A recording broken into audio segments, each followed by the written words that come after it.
Only 18 days left. So, with the huge increase of interaction and communication I've been having with you all, especially on my last two videos, I wanted to take this opportunity to open an avenue for peaceful discussion. The Kingdom Hearts series is littered with tons of characters. There's also a lot to like about each of them, from the aesthetic of the character to the designs and how damn beautiful each character looks for some reason. No homo. But all jokes aside, I like to lay out my top 5 characters and give a couple reasons as to why they've earned their spots on my list of favorites amongst this giant roster, and I hope you'll do the same and give me the ability to learn more about you as a Kingdom Hearts fan by posting your top 5 in the comment section below.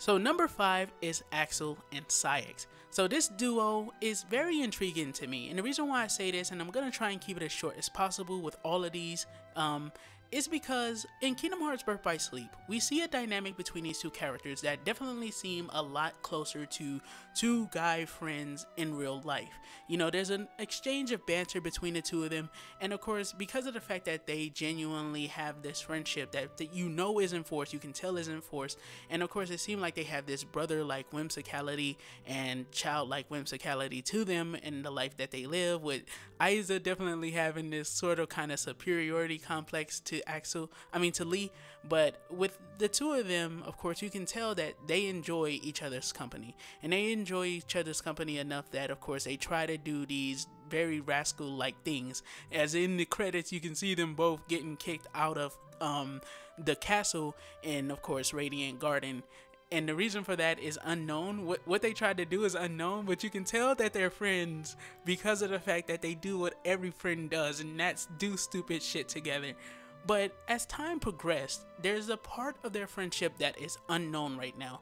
And that unknown part of their friendship is something that intrigues me, because in Kingdom Hearts 358 Days Over 2, you see a huge change from the friendship that they had.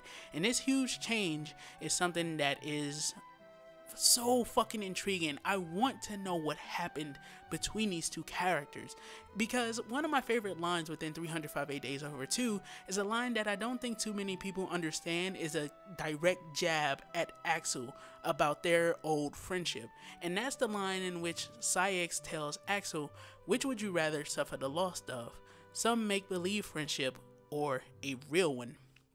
And I think people attribute that more so to Roxas and Xion, but you also have to think about it in this way as well. Roxas and Axel's friendship is while they're nobodies, and because of the fact that they're nobodies, the nobodies in the Organization 13 are told that they don't have hearts, meaning that they can't have feelings, although they can develop memories.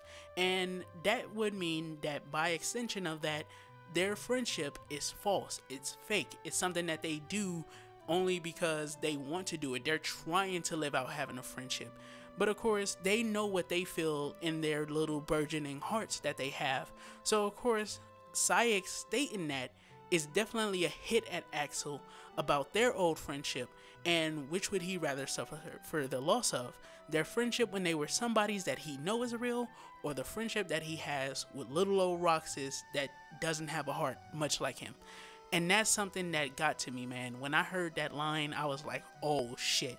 So Axel and Sykes, I'm hoping that of course we get to see a lot more of what happened between them. We know that they're going to meet up at the clock tower in Twilight Town, so please finally put this story arc to rest.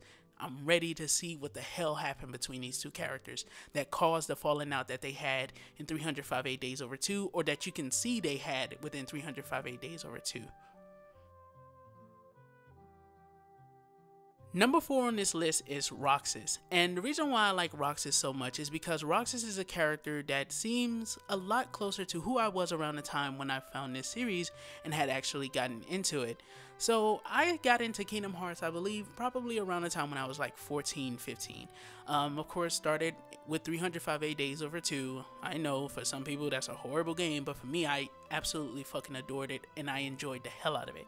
And the reason why is because I think that the lead character, the character that you play with, Roxas, was going through a journey of, I think, finding himself. And I think the journey of finding himself isn't something that's like, you know, the main focus, but if you think about it in the context of the story, and of course what the takeaway is from the story, of course we see him develop this life from having absolutely nothing. Think about it for a moment. The opening of the game ends with the scene in which Xemnas tells him, you feel nothing and nothing is real. But of course, by the time we reach the end of the game, we see him start crying over a friendship with a puppet that he's starting to lose memories of. So with that being the case, of course, you can see that he's definitely diverging into his own. And you can also see this, of course, with him leaving the Organization 13, because no one will tell him the truth about who he actually is and who he comes from. Because unlike the rest of them, he can't remember who his somebody was for some reason, and nobody will tell him who his somebody was. Although when he first met Xemnas, of course in Kingdom Hearts 2, you can see the little cutscene in which him and Xemnas meet up in the realm of darkness. He asks him, can he remember who he truly is? And this is because of the fact that, of course, in Castle Oblivion, they're messing with Sora's memories inside of the castle using the powers that Naminé has, and of course this is obviously going to affect Roxas as well, but he was still able to remember the name Sora. And although he can remember his name, and although he had a few of the memories and stuff, by the time the game ends, Xion had already taken so many of them that his identity was lost to him, leaving him to forge an identity of his own. And that's something that I genuinely enjoyed about Roxas. I feel like it's definitely close to my journey as a man, and of course my journey as a person, trying to diverge from certain things and certain trends as I got older, of course, especially in the environment that I was in. Of course, I think that I like that about Roxas a lot, and he earned his top 5 spot in this top 5 list.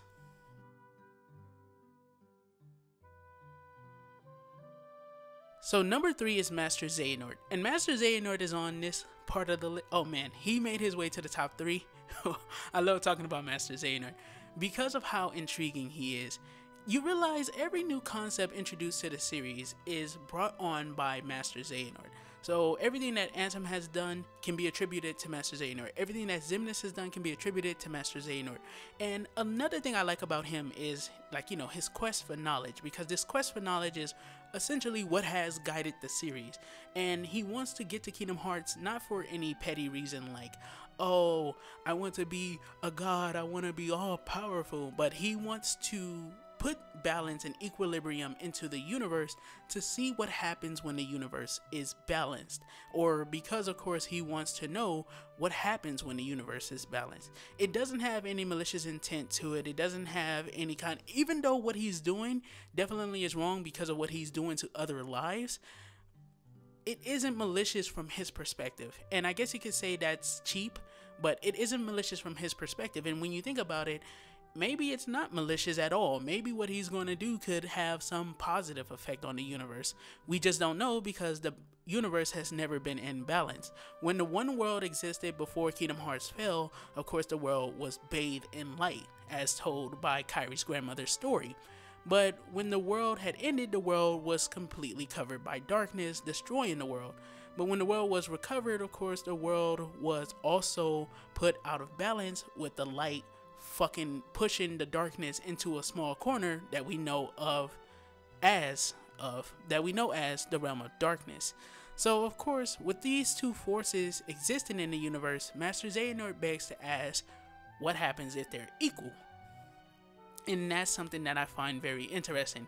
And of course, if you read the Xehanort reports, you can definitely find out more about him in a sense of when he was younger, and as a young boy he wanted to go to a world where no one else has ever been. And you can see that, of course, curiosity leading him down his path even back then, with him not donning his Keyblade armor, specifically because his master had told him if he doesn't, darkness will get to his heart when he travels between the worlds. And he specifically didn't wear his Keyblade armor because he wanted to know what kind of effect could darkness have on a person.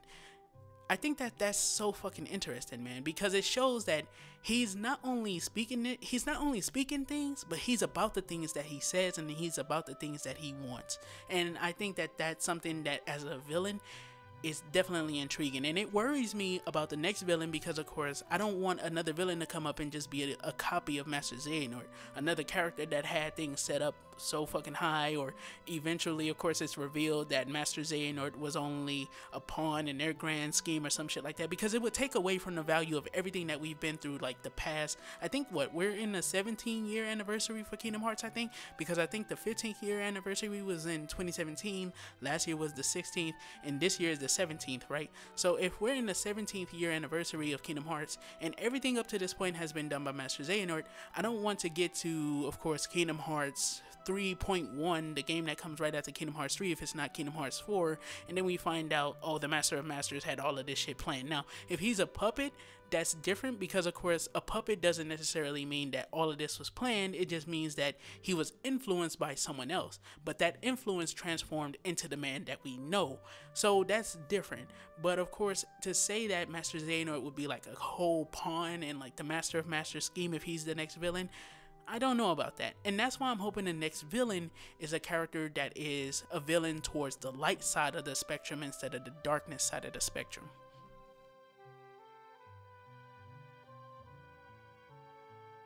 Coming in at number 2 is Riku, and Riku is on this list for a damn special reason. The reason why I say he's on this list for a damn special reason is because I don't know who in the hell writes Riku's character. Whoever the fuck writes Riku's character. It can't be the same person that writes everyone else. I mean, you can't expect Sora to be as deep and fleshed out as a character as Riku, because he's the main character, meaning that he has to abide by certain main character tropes to be said main character. He has to be appealing to everyone, meaning that of course they have to keep that childish whimsicality about him.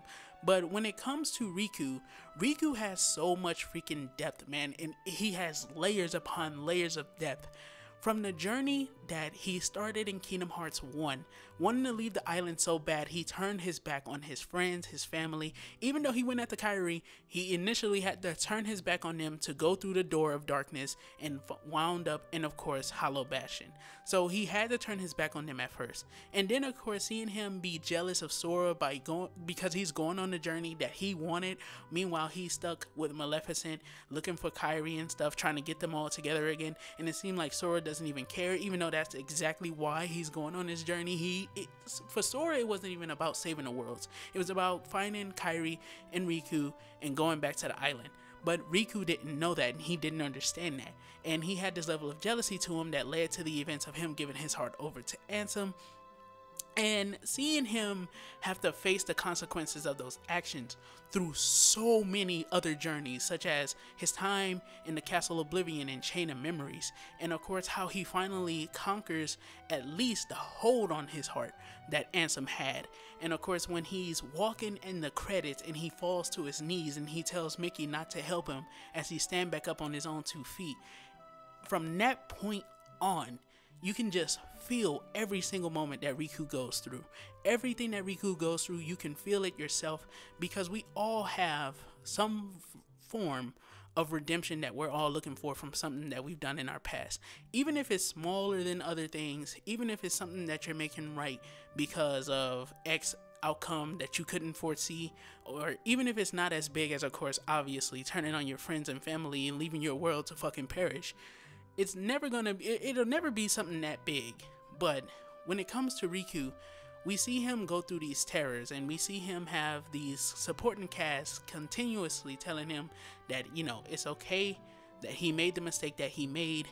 They see that he's trying to be better, and through that he was able to finally conquer his demons in Kingdom Hearts Dream Drop Distance. Now he still has his shadow following him, and I think that that's where his characterization is probably going to go next within Kingdom Hearts 3, as we see he leaves his way to dawn for his shadow. So I hope, man, Riku gets a few moments in Kingdom Hearts 3. We will be able to play as him, so I'm hoping he gets a few moments in Kingdom Hearts 3 to really show off exactly who he's become.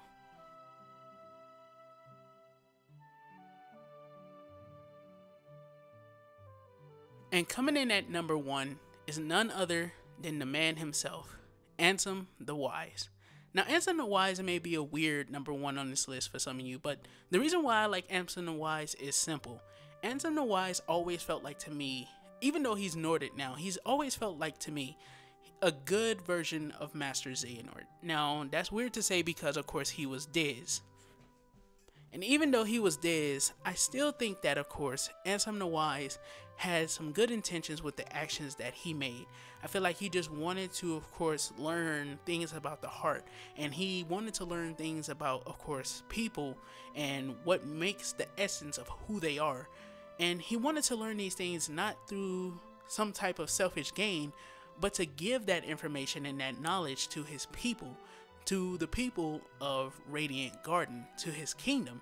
And that's something to where, of course, because he was into that kind of research, and what just so happened with, of course, Xehanort, and or Terranort as we call him, of course, and him being there as he was finding out about like the Heartless and things like that, which turned into Xehanort getting his pupils to turn on him and banish him to the realm of darkness.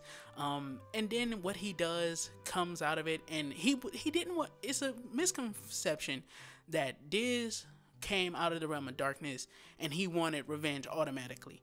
What Diz wanted when he came out was to actually question his pupils and find out, or his students, and find out, why did they do what they did?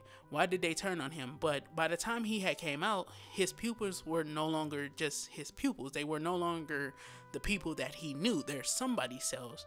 They were nobodies.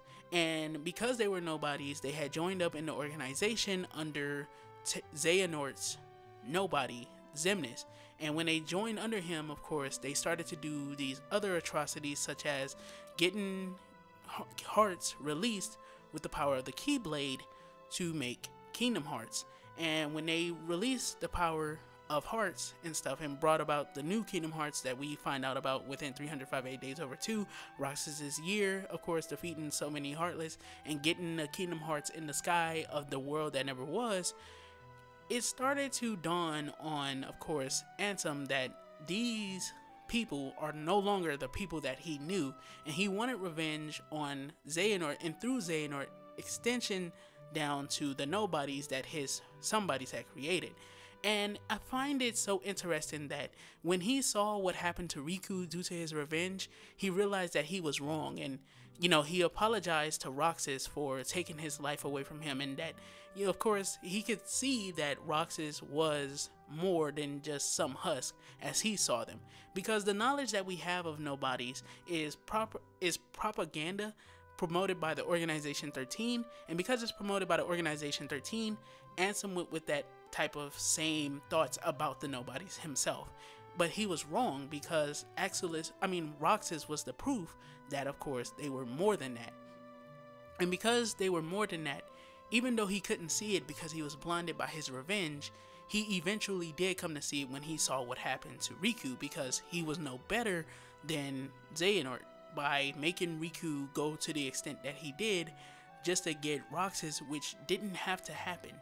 That didn't have to happen. Of course, as Roxas tells Sora, this could have been the other way around, but it really does have to be you.